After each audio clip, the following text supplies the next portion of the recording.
Hello guys, this is NRD and welcome back with another video of GK 24x7। सो आज के इस video में हम देखेंगे कैसे हम जूनियर एडमिनिस्ट्रेटिव असिस्टेंट जो आसाम सेक्रेटरीट में जो कुछ दिन पहले ही इन्होंने रिक्रूटमेंट का एडवर्टाइज किया था, तो आज से इसका जो ऑनलाइन अप्लाई है वो स्टार्ट हो चुका है। तो हम इस वीडियो में देखेंगे कैसे हम सिंपल तरीके से घर बैठे हुए बिना किसी पैसा खर्च किए घर बैठे आराम से इसको अप्लाई कर पाएंगे। तो आपको आज के इस वीडियो में पूरा स्टेप बाय स्टेप मिल जाएगा, तो आप हमारे साथ इस वीडियो के अंत तक बने रहिए। और फिर भी कोई प्रॉब्लम होता है तो आप नीचे कमेंट कर सकते हैं। तो अप्लाई करने के लिए पहले आपको क्या करना पड़ेगा, आपको recruitment.set.in इस साइट पे जाना होगा। और इस साइट पे जब आप जाएंगे तो ऐसा एक इंटरफेस आपके सामने आ जाएगा।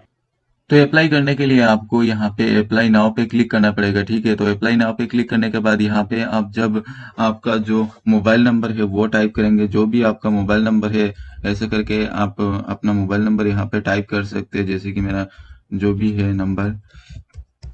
उसके बाद यहाँ पे आप अपना ईमेल एड्रेस भरेंगे, जो भी आपका ईमेल एड्रेस वगैरह है, एज जो भी है। उसके बाद जूनियर असिस्टेंट है तो यहाँ पे जाके आप सेंड ओटीपी पे जब क्लिक करेंगे तो आपके मोबाइल पे एक ओटीपी चला जाएगा। तो चलिए सेंड ओटीपी पे क्लिक करते हैं। तो गाइस, सेंड ओटीपी पे क्लिक करने के बाद आपके सामने एक ऐसा पेज आ जाएगा जहाँ पे आपको अपना जो भी ओटीपी है वो यहाँ पे डालना पड़ेगा, ठीक है। तो यहाँ पे हम जल्दी से अपना ओटीपी डाल देते हैं। तो यहाँ पे ओटीपी डालने के बाद यहाँ पे सबमिट पे क्लिक कर दीजिएगा। तो सबमिट पे क्लिक करने के बाद देखिए आपके सामने आपका यूजर नेम और पासवर्ड ऐसे आ जाएगा, और आपके मोबाइल नंबर पे भी आपका ये सब भेज दिया जाएगा, आपका जो भी पासवर्ड वगैरह है, ठीक है। तो यहाँ पे आपको गो टू लॉगिन पे क्लिक करना है। तो यहाँ पे साइन इन करने के लिए आपका जो लेफ्ट हैंड साइड में दिखाई दे रहा होगा साइन इन रजिस्टर्ड यूजर्स, तो यहाँ पे आपका जो यूजर नेम आपको मोबाइल पे मिला है, जो आपका मोबाइल नंबर रहेगा, यहाँ पे आपको टाइप का पासवर्ड, उसके बाद आपका पासवर्ड टाइप करना है और सीधे साइन इन पे क्लिक कर देना है। तो गाइज, लॉगिन करने के बाद आपके सामने एक ऐसा पेज आ जाएगा, तो इसको सिंपली क्लिक टू गो पे आपको क्लिक करना है, ठीक है। तो यहाँ पे क्लिक करने के बाद देखिए आपके सामने अप्लाई नाउ इंस्ट्रक्शंस दो ऑप्शंस दिखाई दे रहे हैं। तो पहले अप्लाई करने से पहले आपको थोड़ा जो इंस्ट्रक्शंस है वो फॉलो करना पड़ेगा। तो देख लेते हैं इंस्ट्रक्शंस क्या है।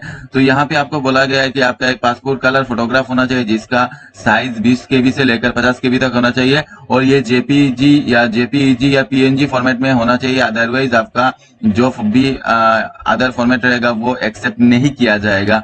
और यहाँ पे मैं एक बात बता दूं, अगर आप फोटो पे व्हाइट बैकग्राउंड रख पाए तो बहुत ही बढ़िया है, क्योंकि ये जो कॉम्पिटिटिव एग्जाम्स वगैरह होते हैं उसके लिए व्हाइट बैकग्राउंड बहुत ही एक मतलब बेसिक और बहुत ही इंपॉर्टेंट एक बात है, ठीक है। तो यहाँ पे देखिए दूसरा जो ऑप्शन है वो है scan your signature and make it ready for uploading, size should be between 10 KB to 40 KB. तो यहाँ पे आपका जो सिग्नेचर होना चाहिए वो 10 केबी से 40 केबी तक होना चाहिए। यहाँ पे के बाद देखिए यहाँ पे आपका एचएसएलसी का एडमिट कार्ड या एचएसएलसी का सर्टिफिकेट चाहिए। और वो क्यों चाहिए, क्योंकि आपका एज प्रूफ के लिए ये आपको देना पड़ेगा, अपलोड करना पड़ेगा, जिसका साइज 80 केबी से लेकर 200 केबी तक होना चाहिए। वही आपका जो ग्रेजुएशन सर्टिफिकेट है और ग्रेजुएशन मार्कशीट है दोनों ही आपका यहाँ पे अपलोड करना पड़ेगा, और साइज 80 केबी से लेकर 200 केबी तक होना चाहिए। उसके बाद आप है आपका कंप्यूटर डिप्लोमा सर्टिफिकेट जो है वो आपका 80 केबी से लेकर 200 केबी तक होना चाहिए अपलोड करने के लिए। और अगर आप किसी कास्ट से बिलोंग करते हैं तो आपका कास्ट सर्टिफिकेट भी यहाँ पे अपलोड करना पड़ेगा, जिसका साइज एज यूजुअल 80 केबी से लेकर 200 केबी तक होना चाहिए। उसके बाद आपका एम्प्लॉयमेंट एक्सचेंज रजिस्ट्रेशन कार्ड वो भी यहाँ पे अपलोड करना पड़ेगा, और साइज पहले जैसा ही है। अगर आप पीडब्ल्यूडी कैंडिडेट होते तो यहाँ पे आपका डिसेबिलिटी सर्टिफिकेट अपलोड करना पड़ेगा, और साइज पहले जैसा ही है। और यहाँ पे और एक बात बोली गई है कि the candidate should not be less than 18 years, तो 18 होना चाहिए एक बंदे को अप्लाई करने के लिए, और जिसको मतलब 1 जनवरी 2020 तक उसका 18 कंप्लीट हो जाना चाहिए। उसके बाद relaxation age is government rules के हिसाब से रिलैक्सेशन दिया गया है। तो यहाँ पे अगर आप एक सर्विसमैन है तो यहाँ पे आपका जो discharge book number date place of issue ऐसा जो सर्टिफिकेट आपको मिला है वो यहाँ पे आपको शो करना है, यानी अपलोड करना पड़ेगा, जिसका साइज भी पहले जैसा ही है 80 केबी से लेकर 200 केबी तक। तो in case of EWS candidate, अगर इकोनॉमिकली बैकवर्ड जो कैंडिडेट है उनको इनकम सर्टिफिकेट यहाँ पे अपलोड करना पड़ेगा। उसके बाद है सभी के लिए एक इम्पोर्टेंट सूचना है अपलोड डिक्लेरेशन इन फॉर्म है, जो मैंने पहले बताया था कि डिक्लेरेशन फॉर्म है यहाँ पे आपको अपलोड करना पड़ेगा, जिसका साइज 80 केबी से 200 केबी तक होना चाहिए। उसके बाद है आपका 13 नंबर एग्जामिनेशन सेंटर, तो यहाँ पे आप एज यूजुअल आपके हिसाब से एग्जामिनेशन सेंटर कीजिए, सिलेक्ट कीजिए। तो यहाँ पे और कुछ ज्यादा महत्वपूर्ण जानकारी नहीं है, तो चलिए हम चलते हैं अपने जो मुख्य उद्देश्य है अप्लाई वो उसकी तरफ। तो यहाँ पे अभी हम अप्लाई नाउ पे क्लिक कर देंगे। तो अप्लाई नाउ पे क्लिक करने के बाद गाइस देखिए यहाँ पे ये पेज हमारे सामने आ चुका है। तो यहाँ पे क्या करेंगे हम, यहाँ पे आपका जो भी फर्स्ट नाम है यहाँ पे फर्स्ट नाम पुट कीजिए। जैसे कि है, अगर आपका नाम है राकेश तो यहाँ पे आप राकेश लिखिए। उसके बाद है, अगर आपका मिडिल नेम कुमार है तो यहाँ पे कुमार लिखिए, राकेश कुमार। अगर यहाँ पे आपका टाइटल दास है तो यहाँ पे दास लिखिए। उसके बाद जेंडर अगर आप मेल है तो मेल लिखिए। अगर यहाँ पे डेट ऑफ बर्थ सिलेक्ट कीजिए, तो अगर इस हिसाब से अगर आपका डेट ऑफ बर्थ जनवरी 1 1992 है तो यहाँ पे ये ऐसा सिलेक्ट कीजिए। नेशनलिटी क्या होना चाहिए आपका, नेशनलिटी होना चाहिए आपका इंडियन। उसके बाद रिलीजन क्या होना चाहिए, रिलीजन आप अपने हिसाब से दीजिए। तो यहाँ पे हिंदुइज्म सिलेक्ट होता है। कैटेगरी आपका क्या होना चाहिए, अगर आप कैटेगरी से बिलोंग करते हैं तो कैटेगरी यहाँ पे सिलेक्ट कीजिए, अदरवाइज अनरिजर्व रहने दीजिए। तो यहाँ पे जैसे कि मैं सिलेक्ट कर लेता हूँ SC। सो यहाँ पे are you a person differently able, तो यहाँ पे नो। अगर आप है तो यहाँ पे यस दीजिए। Are you ex serviceman, no. Are you belonging to economically weaker section, no. तो अगर आप हाँ है तो यहाँ पे यस पे टिक लगा दीजिए। उसके बाद है you are confirm that whether you are not a government employ, click here. तो यहाँ पे आपको नो करना है। और अगर गवर्नमेंट एम्प्लॉय आप है तो यहाँ पे यस कीजिए। और अगर आप गवर्नमेंट एम्प्लॉय है तो आपको NOC भी चाहिए होगा। तो यहाँ पे देखिए ईमेल एड्रेस जो है आपने जो भरा था वो आपका ईमेल एड्रेस यहाँ पे आ जाएगा। कॉन्टेक्ट नंबर भी आपका आ जाएगा। Choice of language for the language skill test, तो स्किल टेस्ट आप किस लैंग्वेज में लेना चाहते हैं तो इसके लिए आपका जो भी यहाँ पे ऑप्शंस दिए गए हैं उस हिसाब से आपका जो है वो यहाँ पे सिलेक्ट कीजिए। उसके बाद देखिए मदर्स नेम, आपका जो भी मदर्स नेम है, अगर आपका मदर्स नेम एज यूजुअल जैसे कि मैं एक एग्जांपल पे तौर पे लिख लेता हूँ, अगर आपके माँ का नाम कल्पिता है तो यहाँ पे आप लिख सकते हैं। उसके बाद है फादर्स नेम, फादर्स नेम अगर हिरणमय है तो ये ऐसे करके आप लिख सकते हैं। एजुकेशन क्या है आपके जो मदर से उनका, तो यहाँ पे आप लिख सकते हैं। अगर आप ग्रेजुएट है वो तो ग्रेजुएट लिख सकते हैं, ठीक है। जो भी है जितना भी उनका क्वालिफिकेशन है ऐसे लिखिए। उसके बाद ऑक्यूपेशन क्या करते हैं आपके मदर, तो लिखिए यहाँ पे। अगर हाउस वाइफ है तो हाउस वाइफ लिखिए, अदरवाइज आप लिख सकते हैं। अगर जॉब करते हैं तो एम्प्लॉय लिख सकते हैं। तो यहाँ पे आप ऐसा करके इसको फिलअप कर सकते हैं। उसके बाद देखिए स्पोर्ट्स डिटेल्स, तो यहाँ पे स्पोर्ट्स डिटेल्स अगर आप, ये मैंडेटरी तभी है अगर आपने शादी की है, अदरवाइज आपको यहाँ पे इसको फिल करने की कोई जरूरत नहीं है। उसके बाद आप यहाँ पे सेव एंड कंटिन्यू पे क्लिक कर सकते हैं, ठीक है। तो गाइज यहाँ पे आपका पर्सनल डिटेल्स वगैरह भरने के बाद आपके सामने दूसरा जो पेज आएगा वो कुछ ऐसा आएगा जिसपे आपको आपका एड्रेस फिल करना है। तो यहाँ पे आपका जो भी एड्रेस है, आपका एड्रेस लाइन 1 जैसे कि आपका एक विलेज है, उसके बाद आप किस वार्ड में है, उसके बाद आपका पोस्ट ऑफिस, उसके बाद यहाँ पे देखिए पुलिस स्टेशन आपका जो भी है। जैसे पुलिस स्टेशन, अगर पुलिस स्टेशन में मान लो कि आपका गुवाहाटी है तो यहाँ पे गुवाहाटी लिख लीजिए। उसके बाद पोस्ट ऑफिस भी अगर आपका गुवाहाटी है तो ऐसे गुवाहाटी इसको लिख दीजिए। स्टेट, अगर स्टेट तो अगर आपका आसाम है तो यहाँ पे आसाम दीजिए। सॉरी यहाँ पे डिस्ट्रिक्ट था, डिस्ट्रिक्ट तो यहाँ पे लिख सकते हैं कि कामरूप। उसके बाद है आपका जो भी स्टेट है, जैसे कि आसाम है आपका तो यहाँ पे आपने लिख लिया आसाम। पिन आपका जो भी है पिन लिखेंगे। कॉन्टेक्ट नंबर आपका ऑटोमेटिक आ जाएगा जिससे आपने साइन इन। उसके बाद अगर आपका ये परमानेंट और प्रेजेंट एड्रेस सेम है तो यहाँ पे सेम एज ए पर टिक कर दीजिए। और टिक करने के बाद आप यहाँ पे सेव एंड कंटिन्यू पर करके नेक्स्ट पेज पे जा सकते हैं। तो हम नेक्स्ट पेज पे चले जाते हैं तो सेव एंड कंटिन्यू पे क्लिक करके।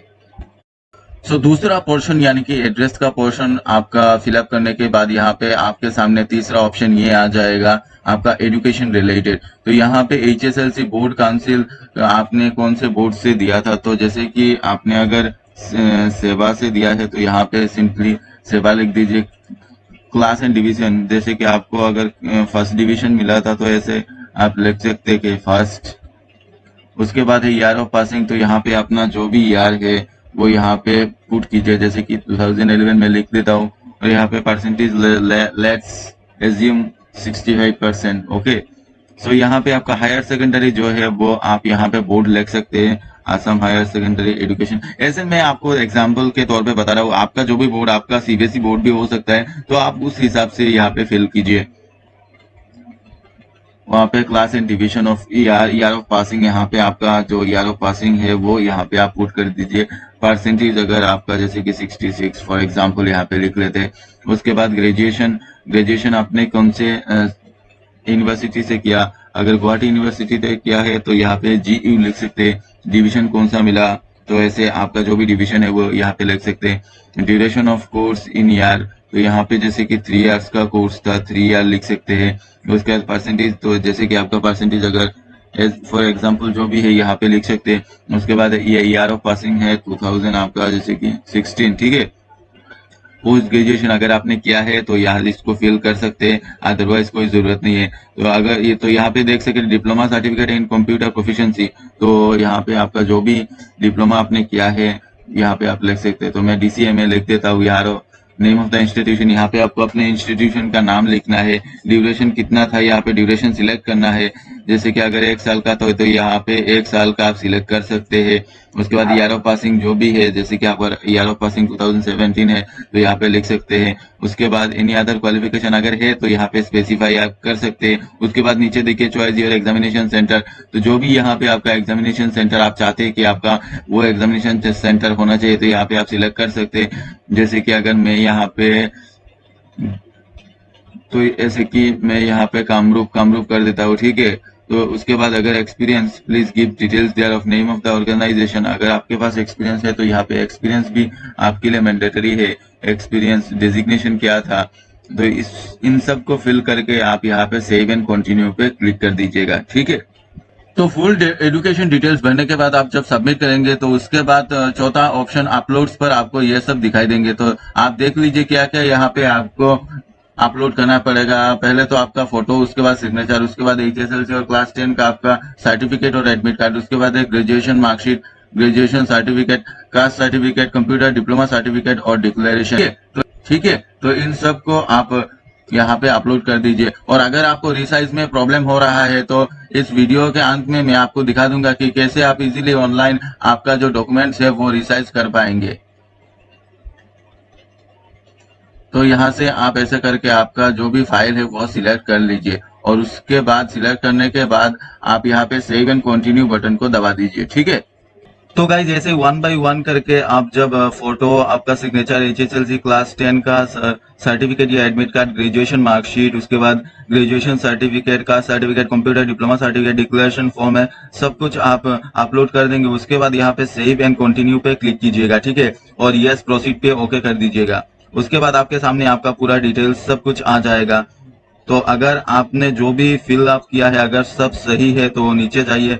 नीचे जाने के बाद आपसे क्या पूछता है, देखिए यहाँ पे आपसे मांगा जा रहा है कि आपका एक्सचेंज रजिस्ट्रेशन नंबर है वो आपसे मांगा जा रहा है। तो यहाँ पे आपका वो एक्सचेंज रजिस्ट्रेशन कार्ड जो है वो यहाँ पे फिलअप कर देना है, ठीक है। और उसके बाद आपको क्या करना है, I do here bye declare that, ये बोल के आपको सेव एंड कंटिन्यू पे क्लिक कर देना है, ठीक है। तो यहाँ पे देख सकते हैं आपकी सबमिट बटन पे क्लिक करने के बाद आपके सामने एक ऐसा पेज आएगा जहाँ पे लिखा होगा Assam secretariat will not charge any fees against the post applied. Now click proceed to submit your application. यानी आपसे किसी तरह का कोई पैसा नहीं लिया जाएगा, एप्लीकेशन बिल्कुल फ्री रहेगा। और प्रोसीड करने के लिए आपका जो एप्लीकेशन आप पूरा कंप्लीट हो चुका है तो कंप्लीट करने के लिए यहाँ पे प्रोसीड पे क्लिक कीजिए, यस प्रोसीड पे क्लिक कीजिए और यहाँ पे देखिए आपका एप्लीकेशन जो है वो सक्सेसफुली कंप्लीटेड हो चुका है। यहाँ पे आपका एक्नॉलेजमेंट नंबर दिया चुका है और डाउनलोड योर एप्लीकेशन, यहाँ पे क्लिक करके आप अपना एप्लीकेशन भी डाउनलोड कर सकते हैं। तो यहाँ पे एप्लीकेशन तो देखिए हमारे सामने, ये हमारा जो एप्लीकेशन हमने किया है ये पूरा एप्लीकेशन हमारे सामने अब ऐसे आ चुका है। तो यहाँ पे पूरा देख सकते हैं। तो ऐसे करके आप पूरे इजी तरीके से घर बैठे हुए बिना किसी का पैसा खर्च किए घर बैठे आराम से अप्लाई कर पाएंगे। तो अगर किसी तरह का कोई प्रॉब्लम हो आपको अप्लाई में तो आप नीचे कमेंट कर देना, मैं जरूर आपकी हेल्प करूंगा। तो इस वीडियो में हमारे साथ बने रहने के लिए धन्यवाद। तो अब मैं आपको बताता हूँ कि कैसे आप रिसाइज कर पाएंगे अपने फोटो को। यहाँ पे आप reduceimages.com पे जाइए और यहाँ से आप सिलेक्ट इमेज पे क्लिक कीजिए। यहाँ से कोई भी एक जैसे कि ये मैंने फोटो लिया है, इसको लीजिए। उसके बाद देखिए इसका जो साइज है वो 11.78 KB है। तो आपको नीचे जाना है, यहाँ पे देखिए विड्थ हाइट, यहाँ पे कुछ नहीं करना है, सिर्फ यहाँ पे क्वालिटी थोड़ा कम कर दीजिए। जैसे कि आपका जो साइज रहेगा उस हिसाब से थोड़ा क्वालिटी कम कर दीजिए। जैसे कि अभी मेरा साइज है 11.78, तो इसको अगर 90% में कन्वर्ट करूँ और रिसाइज पे क्लिक करूँ तो देखिए यहाँ पे मेरा नया जो फोटो बन के आ गया है 8.58, यानी 3 KB तक ये कम हो चुका है। तो ऐसे करके आप सिंपल तरीके से अपना जो भी वगैरह डॉक्यूमेंट्स है इसको सबको आप रिसाइज कर पाएंगे बिल्कुल फ्रीली। तो उसके बाद यहाँ पे क्लिक करके आप डाउनलोड भी कर पाएंगे। तो आई होप कि मेरे दिए हुए जानकारी से आपको जरूर हेल्प होगा। तो इस वीडियो में हमारे साथ बने रहने के लिए धन्यवाद।